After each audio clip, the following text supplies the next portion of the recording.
stand for an invocation by Councilman Peter Tinsley, and then we'll have the Pledge of Allegiance. Most gracious Heavenly Father, we just love and praise you, and so thankful to be able to gather in this country, be able to gather and make decisions. But Lord, we just ask you to watch over our city, be with us this evening, fill us with your spirit and understanding, give us wisdom to make proper decisions. Lord, we just praise you for our wonderful community and your involvement in it. In Jesus' name, amen. Amen. I pledge Allegiance to the flag of the United States of America and to the republic for which it stands, one nation, under God, indivisible, with liberty and justice for all. Thank you, Councilman. Roll call, Mrs. Kirby. Councilwoman McVeigh. Here. Councilwoman Horton. Here. Councilman Tinsley. Here. Councilman Johnson. Here. Councilwoman Fox. Here. Mayor Pro Tem Crocker. Here. And Mayor DeGaris. Here. We do have a quorum. Thank you. Disclosure of interest. Any member of the City Council may disclose any possible conflict of interest dealing with either any item on the printed agenda or with any matter discussed at a previous meeting. Seeing none, each person in the audience may take this opportunity to address the City Council on any matter which is not on the printed agenda.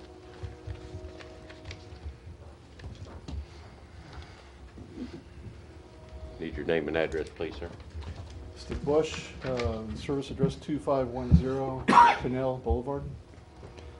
You're representing SMTS, or Southeast Missouri Transportation, and thank you for your time, Mayor and Council.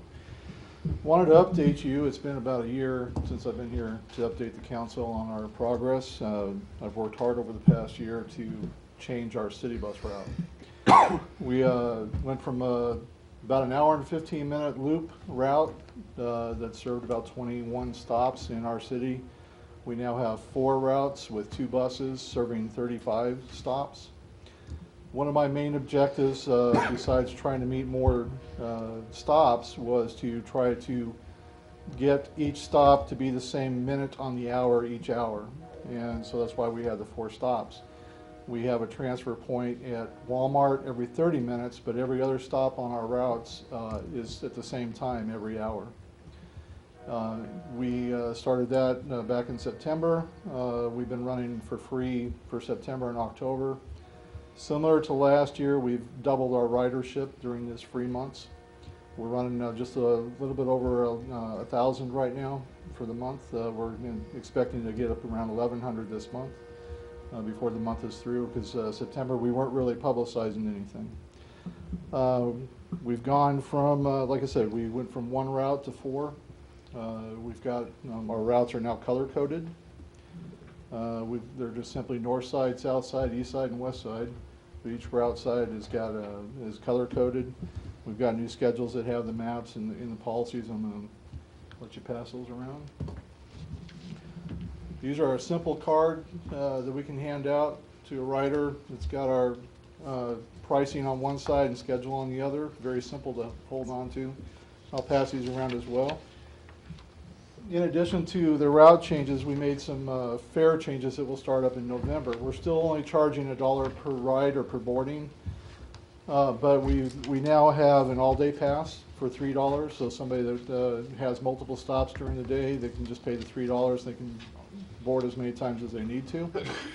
One of the things that we needed to address a year ago was the fact that we have single parents that might be bringing their children with them. And a single parent with perhaps 4 children that are all over the age of 5, that would have been $1 per boarding per person. And so if they were making multiple stops, if they were going to Walmart, perhaps somewhere else, it adds up very quickly. So we've introduced a family pass as well for any group of 5, up to 5 people. As long as you're getting on and off at the same stops, it's just $6. So even a group, for instance, at Twin Towers that are going to Walmart to go shopping together at the same time, if there's 5 of them, they're going to save $4 on the round trip if they go together and come back together. Our ridership at Twin Towers really loves this new system because in the past they would have had to ride the bus for an hour and 15 minutes total round trip. Now their total on the bus time is 30 minutes or less. because of the way we've restructured this. We've added the college as a regular stop. We've added the hospital, the Copper Top. We've added Poplar Bluff Industrial Park. We've added the probation and parole office, as well as a few other stops. And to do so, we only eliminated, I think, 2 stops that were very, very minimal in the past. And so we're not seeing any impact there. The other thing that we did, complaint that we've had for a long time, was that our buses were hard to identify, so we've actually identified our buses with BATS logos on them. As you may guess, we send a lot of buses to Twin Towers and Walmart, and most of our buses have SMTS decaling on them, and so we wanted a way to be able to identify our buses separately from SMTS. Those of you that have heard me speaking about this before, you might recall that we still have in our future plans, when we receive new buses, hopefully in spring, that it is our intention to go out and find businesses that would like to wrap or at least partially wrap the buses with their decaling. We would still have BATS identified on there, but the bus will hopefully be wrapped more completely with something else that will make it very observable or visible to the community. We're still running Monday through Friday from 8 a.m. to 6 p.m. We added Saturdays some time ago, but we changed our hours from 10 a.m. to 4 p.m. We have we have the transfer stop at Walmart. We have what are called always stops. We have 7 stops among those 4 routes that we always stop at. The remainder of those 35 stops are what we're considering request stops. As I said, part of my objective for this transition was to make the stops at the same time every hour. For me to get to every one of these stops on a regular basis, if I went to every one of these stops every single trip, I couldn't get in under 30 minutes. So it's about 38 to 45 minutes per loop. So what we've done is we've taken some of the smaller stops, the stops that are not so populous and maybe only need to be stopped at once or twice a day, and we've made those request stops. So somebody getting on the bus just asks the driver to get off at one of those request stops, or they can ask the driver to pick them up later, or they can simply call our office. As long as you call us a few minutes in advance, we'll make sure we stop by and pick them up again. And then we have a 4th kind of stop. We have a deviated stop up to a quarter mile off route. So if anybody needs a stop that's not on our system, if they call a day in advance, they can make a reservation and we'll make a side trip off route for them. We will still take disabled as needed. We requested anybody in a wheelchair would call us a day in advance. And generally we're going to encourage them to ride on our SMTS vehicles for the same fare, but they're getting more personalized service that way. But we're not going to deny anybody in a wheelchair on our service route. It's just that if we do take somebody in a wheelchair on the route, then it eats up a lot of our time because it takes a while to get them on and off the vehicle. So just wanted to update you on all of that. I appreciate your support throughout the past year and the years before. And does anybody have any questions for me? No, I just wanted to make a comment. Some of you know, maybe not all of you, that City of Poplar Bluff used to run the transit system. It's probably been 15, 16 years ago. Then City Manager Tom Lawson and I discussed it, and we both decided the city had no business running a transit system, that we needed help, and we called Bill Osborne, who was in charge of SMTS, and Bill was down here either the next day or the day after, and we were able to negotiate that year and work this out, and it's been 100% better since they took over, and I appreciate Steve and all the crew out there. I think they do a great job. Thank you. Thank you for your time. Thank you. Thank you.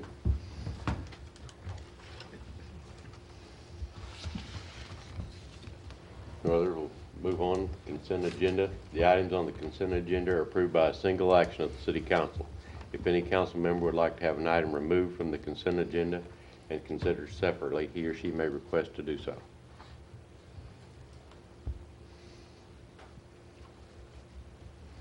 Mr. Mayor, I make a motion that we approve the consent agenda as presented. Second. Motion second to approve the consent agenda. All in favor? Aye. Opposed? Motion carries. Moving on to workshop items for discussion. The City Council review an architectural RFQ received for the new City Hall Police Department project. Mr. Massingham? Yes, Mr. Mayor, members of the council, we advertised for a request for qualifications several weeks ago and received one bid package from Dilly and Traxel here in Poplar Bluff. We had the committee meet with them, and they kind of went over with the committee what they would do and how long it would take to do this project and the steps involved. They came in with an amount of 7% on their services. You know, Dilly and Traxel's well known in Poplar Bluff. They've done a lot of projects for the college. They've done some for Sykeston and Cape Girardeau. And they've partnered with both Smith & Company and Horner Schifrin Engineering to kind of make it a local project. Mr. Traxel's here if anybody has any questions for him or if he has any things he'd like to present to the council. Well, I appreciate you all allowing us to submit this proposal, and if you all have any questions, I'm free to ask or listen and give the best answer I can. I have a big one. Yes. Considering how tight things are around here, I wondered if the 7% was a negotiable amount or if it was something that is governed by maybe a contract or something. Well, there's nothing governing that, but the time that it takes to put together a project of this size and scope.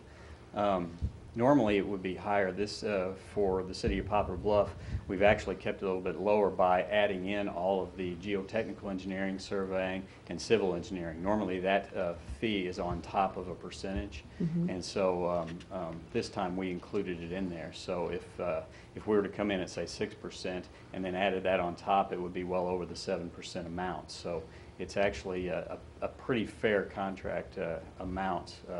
In our minds, we tried to do that to offer it to the city for that. I appreciate that. I know you have the best interest in mind, but it's a flat number like that. You wondered, is that something that is broad and does include something extra, or is it something that if you had it lower, you would have to add more onto it? So I was just wondering how, if we were in line with it. Yeah, it's, in our mind, it really is a fair fee. It's below the average of what you would normally get there because we're including a bunch of extra services inside that.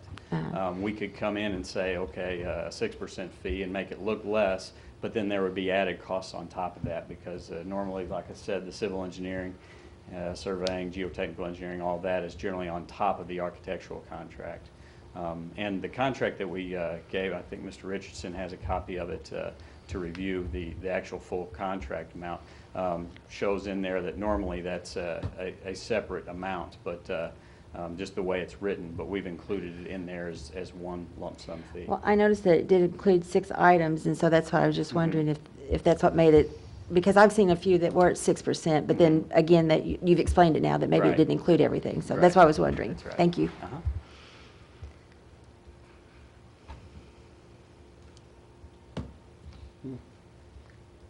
And Ben, in our meeting with the committee, we talked about time frame and, you know, design phase, bid process, that, you know, if the council approves this in the near future, probably by late spring, early summer, we could actually be bidding it out or possibly start construction, depending on different variables. Right, how fast we can move with the building committee and how you all would like to advance this as well. How much public feedback we want to have, different things like that. But the work itself, we would anticipate getting started fairly quickly if after you all, if you all allow us to. And then we would get into design and have several months of that. And then we'd be into the middle of putting all the construction drawings together. So if things went really smooth, then I would see this coming summer as a possibility that we could actually even start the project. In that 7%, we don't know exactly what we're going to do or what we're going to build now, but let's say we build over and have to tear that parking garage down.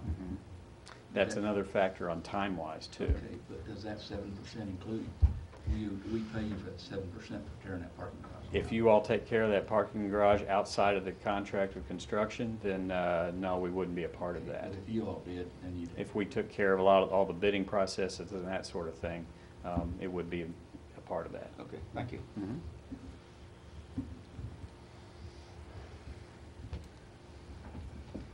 We want to move it to the voting session on the 31st, is that? No, Are it we would be meeting on Halloween? November 7th.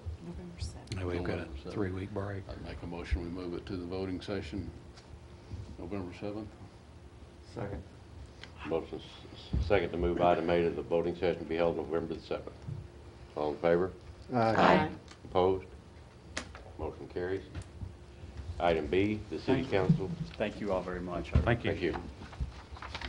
Item B, the city council review a proposed ordinance adopting the voluntary flood buyout policy optional relocation guide. Thank you, Mayor, members of the council. This is the ongoing flood buyout that we've already started. Community Development Block Grant, Department of Economic Development asked for an amendment to this policy. And what it does, it makes some more specifics about the acquisition of the properties and the financial arrangements that are made. Actually gives them 2 options about how to acquire the property. I've read through it, and I've seen previous flood buyout policies, so there's nothing out of the ordinary about this one. And it is important that we get as many details reconciled with the state and the administering agency, which is Ozark Foothills Regional Planning, because on page 8, under special considerations, if there are questions that are not answered as part of this policy, it comes back to the city council to resolve that. So we want to make sure we have as many questions out of the way as we possibly can. I'd be glad to answer any questions you might have about this, but I won't bore you by reading 8 pages of wording. So 31,000 is the max, right? That's the relocation fee, and then they can, for the alternate offer, they can also value the land, but they don't get to value the structure. I believe that's on page 7, Councilman Crocker. Okay, yeah, I see that. Right. So basically, there's a base offer based upon fair market value of their property, and then if that's good enough, if that's the best offer that they can get, that's the way it'll go. If that's not the best offer, with maybe a low-value property, a low-value structure, then we can go to the alternate offer. That's basically, we want to make sure we acquire the properties if we've gone through this whole process to put them on the book. That and to be fair with the homeowners. We do. We want to be fair with them. We do. So. And the base of the land is just for an example purpose. You're not limited to $1,000. Is that correct? Correct. That's what I Correct. thought. Yeah. But you I think are the limited limit to is 1 acre or 31,000. less. There is a limit on land size, and I believe it's 1 acre or less. It So is. the value could Right. be in excess of 1,000, but that was an example that they did have in the That's in the what I thought. literature. Thank you. Mhm. Any other questions? Thank you. Any questions, entertain a motion second to move this to the voting session to be held tonight. I'll make a motion, we move item B to the voting session tonight. Second? Motion second, all in favor? Aye. Opposed? Motion carries. Item C, the city council discussed repealing section 210.785 from the city of Poplar Code of Ordinance relative to begging. Yes, Mr. Mayor, this is something that came up actually about a year and a half ago on panhandling and begging. It's actually not illegal, and law enforcement cannot legally remove people from public areas or right-of-ways. However, people cannot panhandle or beg on private property without the property owner's permission. We're just asking to change this ordinance so we don't end up in a lawsuit and violating someone's rights.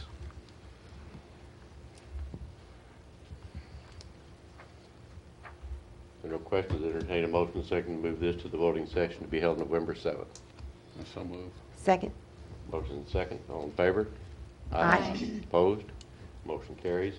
Item D, the city council review amendments to the city board relative to alternate board members. Want to do that? Herbie?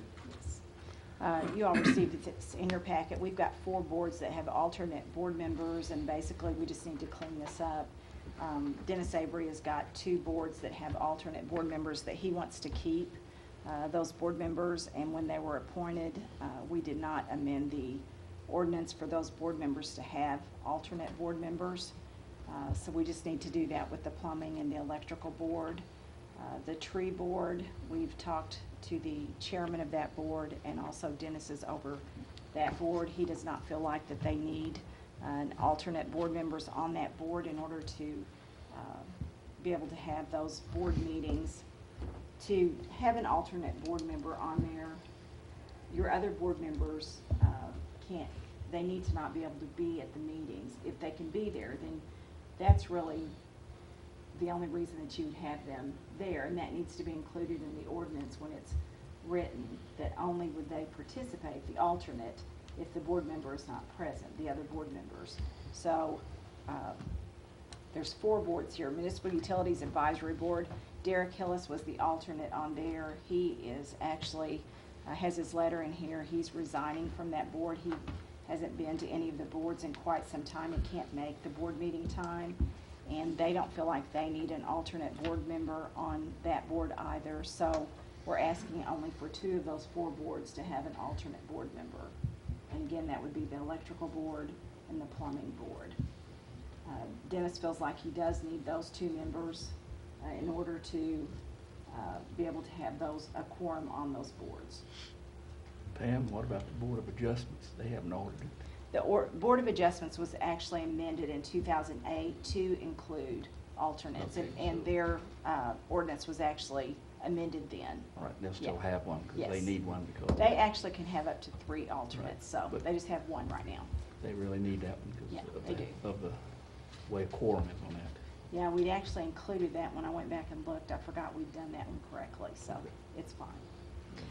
Pam, I noticed some of the boards had expiration dates that were 15. Has that just not been updated? I just grabbed the wrong list. Okay, Yes, yeah, because that's all. they've all been updated, correct? Yes, they have. Yeah, that's what I They have. thought. I just grabbed the wrong, in fact, I may have just sent you all the wrong list because I've got the right one here, so. The electrical one's what I'm looking at now, but they expired, Yeah. some of them expired in 15. I thought that they'd roll forward. Now, some of them are also termed out, but didn't have They're anyone else to termed out apply, because but it would they're- still roll forward a year. It would, and Yeah. those are, because the boards can only have certain They have to be positions on licensed there. electricians Right, and things like that, exactly. and there's not that many that apply. That's right, so most of them are termed out and they only can be appointed year But I to just year. saw they had expiration dates, and I just wanted to double check No, that. they've been updated. Okay, thank you. The electric board and plumbing, which I represent, we're always needing a. Yes, and those 2 were recommending that we amend the ordinance to include on those. it, because we never have a quorum without them. No other questions? Entertain a motion and second to move this to the voting session to be held November 7th. So moved. Second. Motion second, all in favor? Aye. Opposed? Motion carries. Item E, the city council will discuss the disposition of antiquated vehicles in city departments. Yes, we have approximately 28 or 29 vehicles that, old police cars and some other vehicles we need to get rid of. Some of them have been parted out, and a lot of them aren't even drivable. We're just asking permission to dispose of those and possibly take them to the Poplar Bluff Auto Auction. We feel like that's probably the best way to get rid of them. Used to, when we had an auction, if we got $100 or $200 out of them, we were lucky. So, and we didn't really have enough items right now for a big auction. Hopefully next spring we will have, but we really need to these are taking up space and we need to get rid of them. Make a motion, we move this to the voting session November 7th. Second.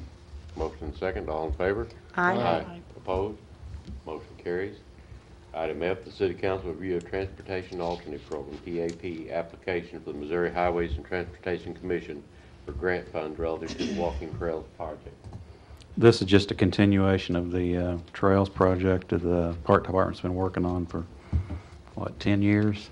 Something like that. At least. This portion is actually would be a pedestrian-type bridge next to the Pike Creek Bridge on PP Highway. Estimated cost is around $500,000, where the Park Department would be responsible for $111,000 of that. This is also on the voting session night. The deadline is November 1st to apply. You're not actually committing funds. Once, if the grant's approved, we would come back and ask for approval for that. But we need to get this application in. And Bobby Summers is here. He's the engineer on it, and Park Director Clark Allen's here also if you have any questions.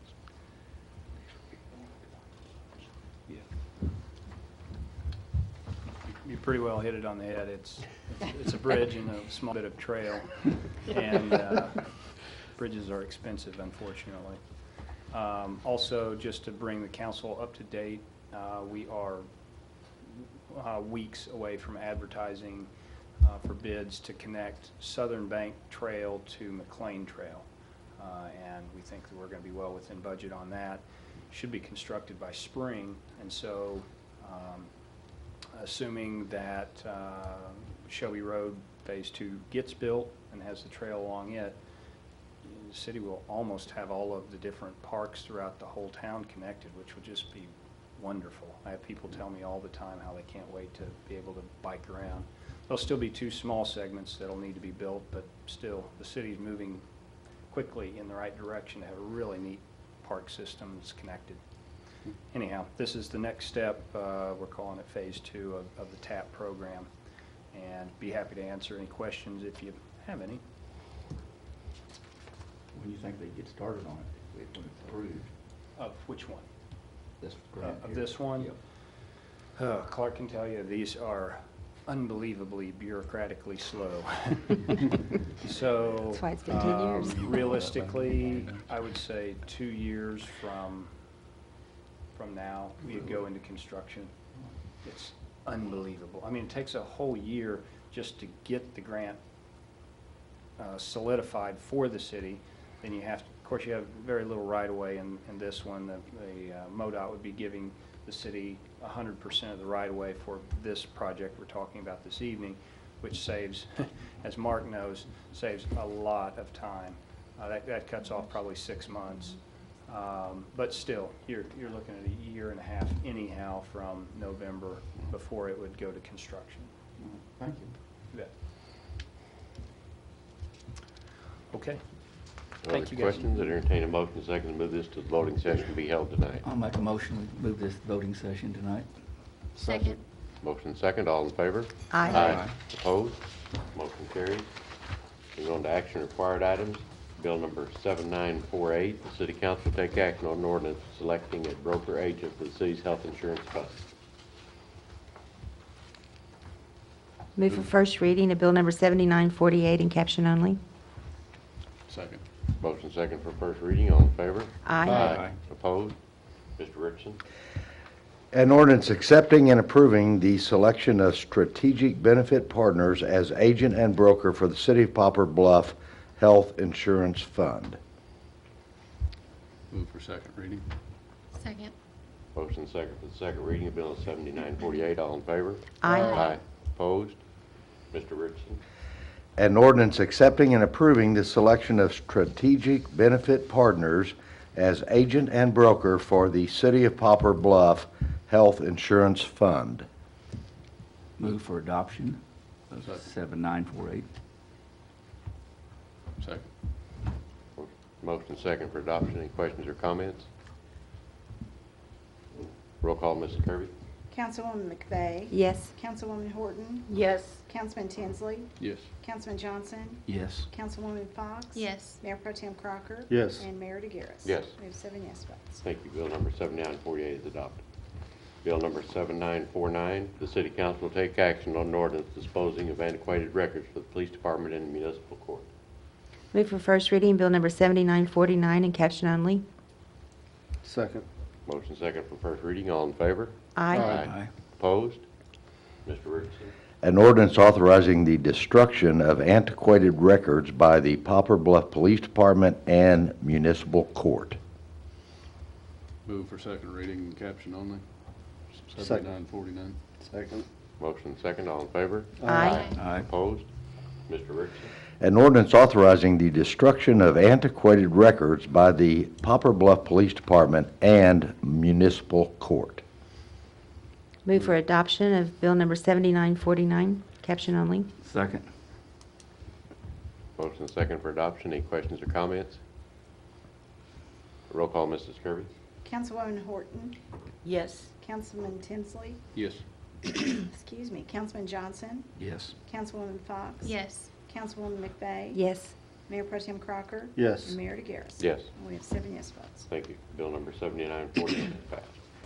Bill number 7950, the City Council will take action on an ordinance adopting a voluntary flood buyout policy for the City of Poplar Bluff relative to the Community Development Block Grant Disaster Recovery Fund. Move for first reading at 7950 by caption only. Second. Motion second for first reading. All in favor? Aye. Opposed? Mr. Richardson. An ordinance adopting a voluntary buyout policy for the City of Poplar Bluff relative to the Community Development Block Grant Disaster Recovery Fund. Move for second reading of 7950 by caption only. Second. Motion second for second reading. All in favor? Aye. Opposed? Mr. Richardson. An ordinance adopting a voluntary flood buyout policy for the City of Poplar Bluff relative to the Community Development Block Grant Disaster Recovery Fund. Move for adoption of 7950. Second. Motion second for adoption. Any questions or comments? Roll call, Mrs. Kirby. Councilman Tinsley, Yes. Councilman Johnson, Yes. Councilwoman Fox. Yes. Councilwoman McVeigh. Yes. Councilwoman Horton. Yes. Mayor Pro Tem Crocker. Yes. And Mayor DeGaris. Yes. We have 7 yes votes. Thank you. Bill 7950 is adopted. Resolution number 1850, the City Council will take action on resolution authorizing the mayor to execute a Transportation Alternative Program, TAP, application for grant monies relative to the Walking Trails project. Move for reading of resolution number 1850 by caption only. Second. Motion and second for the reading of Resolution 1850. All in favor? Aye. Opposed? Mr. Richardson. A resolution of the City of Poplar Bluff, Missouri, stating the intent to seek funding through the Transportation Alternative Program and authorizing the mayor to pursue activities in an attempt to secure funding. Move for adoption, resolution 1850. Second. Motion second for adoption. Any questions or comments? Roll call, Mrs. Kirby. Councilman Johnson, Yes. Councilwoman Fox. Yes. Councilwoman McVeigh. Yes. Councilwoman Horton. Yes. Councilman Tinsley, Yes. Mayor Pro Tem Crocker. Yes. And Mayor DeGaris. Yes. We have 7 yes votes. Thank you. City Council of the City of Poplar Bluff will meet in a closed meeting which they will discuss such matters which are exempt under the Opens Meeting Law, Section 610.021.1, .2, .3, .9, .11, .12, .13, and .14 of the revised statutes of Missouri. Mr. Mayor, make a motion, we move into the city closed council meeting after the city manager's report. Second. Motion second. Roll call, Mrs. Kirby. Councilwoman McVeigh. Yes. Councilwoman Horton. Yes. Councilman Tinsley, Yes. Councilman Johnson, Yes. Councilwoman Fox. Yes. Mayor Pro Tem Crocker. Yes. And Mayor DeGaris. Yes. We have 7 yes votes. Thank you. Mr. Massey. I just want to let you all know that the budget is progressing slowly. Imagine that. I do hope to have it to you all the second meeting in November. Usually it's the first meeting in December. I'd like to try to get it to you earlier this year and get it voted before the end of December, maybe more towards the middle of December. Also, I want to let everybody know that our airport manager, Mr. Mike Smith, is going to be retiring at the end of the year. We're going to be advertising for that position probably in the next week to 10 days and get that filled before the end of the year. If you'll notice on page 28 of your packet under building permits,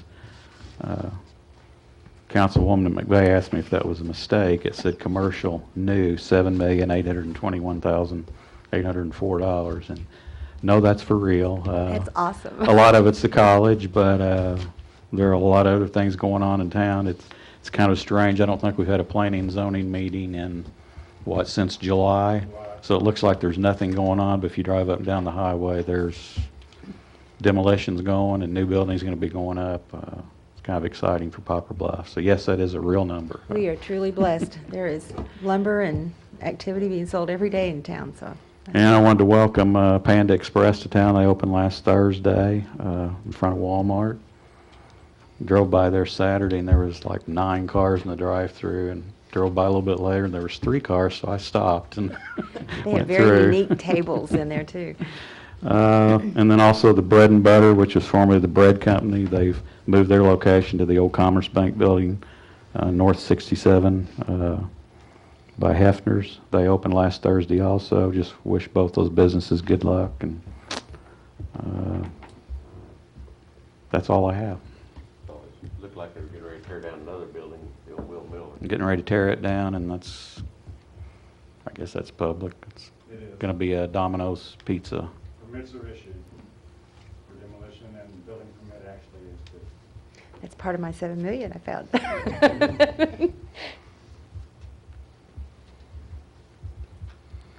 Nothing else? Entertain a motion to adjourn. So moved. Second? Motion and second, all in favor? Aye. Opposed? We're adjourned.